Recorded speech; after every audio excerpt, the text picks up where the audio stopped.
Welcome back to the dining show. I'm joined now by Chip, who is the sake expert here at the Naked Fish. Chip, thanks for being on. Thanks for having me. Some of the sakes that I wanted to show you are the ones that we brought out here. You know, starting with like some of the higher end sakes, Kurosawa, which Jumai Dai Ginjo. One typical like characteristic we find with the Dai Ginjo sakes is a licorice finish, and this one, out of all of our Jumai Dai Ginjos, this one probably has the most of that characteristic. Another great one is this Denshin Jumai Dai Ginjo, and that's like a sweeter version of like what we typically see in these Jumai Dai Ginjos. And then on the other side of it is another one of the Murray families of their Oni Kuroshi, which is a demon slayer. We have sojus as well. A demon slayer. Can you elaborate on that? You know, like it's a good guy, not a bad guy. Okay. He'll slay your demons for you, which is like kind of the whole purpose of the alcohol content, I think.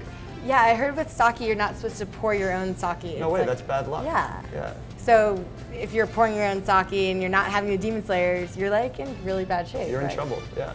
So continue with so the ropes. Is that like the fancy sake? Yeah, sure. I think that's all part of the ritual of like opening the bottle and sort of uncorking it, you know, for a lack of other terms, sort of undressing the lady before you have your go at the alcohol.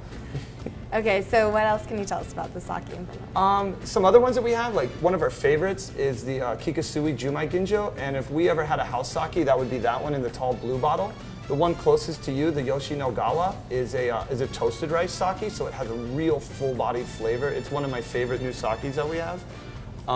Another style of sake is like the Nagori style sakes, and these are the oldest style, over 2,000 years that the Japanese have been making this style of sake, and this is an unfiltered rice, as opposed to all the other sakes that we have here, which uses a filtered or clean rice, so to speak. Is that how you determine the style of sake based on the rice?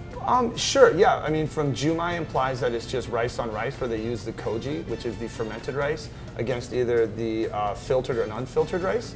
The Dai Ginjo is like the polish that they use against the rice, and like how much of the rice they actually use in the making of the rice, of the making of the sake. I wasn't lying when I said he was a sake expert. I didn't even know it came down to the rice and the polish on the rice. But what are these sake bombs doing in front of us? Well, I think that these are... What are they made of? What is this and what is this? Well, one ingredient, the base, would be beer. This one specifically is the Kirin Ichiban, which we have on draft here.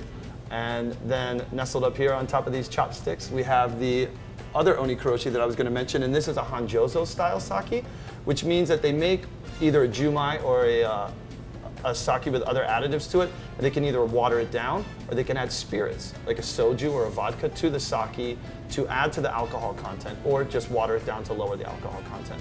So what does this have in it? This one has spirits. Oh, nice. Yeah. Nice. So what else, before we maybe indulge in a sake bomb, can you tell us about this sake? I heard this is a pretty special one.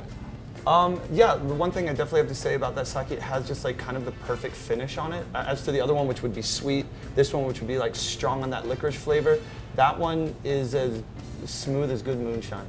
All right, and how often do people come to the Naked Fish and ask you guys about sake? Every day, every minute, absolutely. Yeah, sometimes some guests more than they ask us about the fish or the rolls. They want to know about the sake.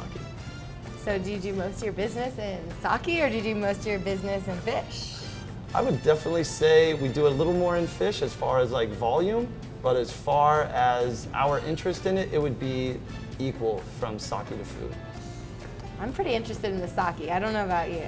The sake bombs in front of us look awesome. And then, you know, kind of to follow up this interview, if we could invite you to do a sake bomb that we just kind of went over, that would be so fun. Well, I'm not going to say no. Not to a fun time, right? No, never. Cool. Definitely not. Should we do this? Yeah.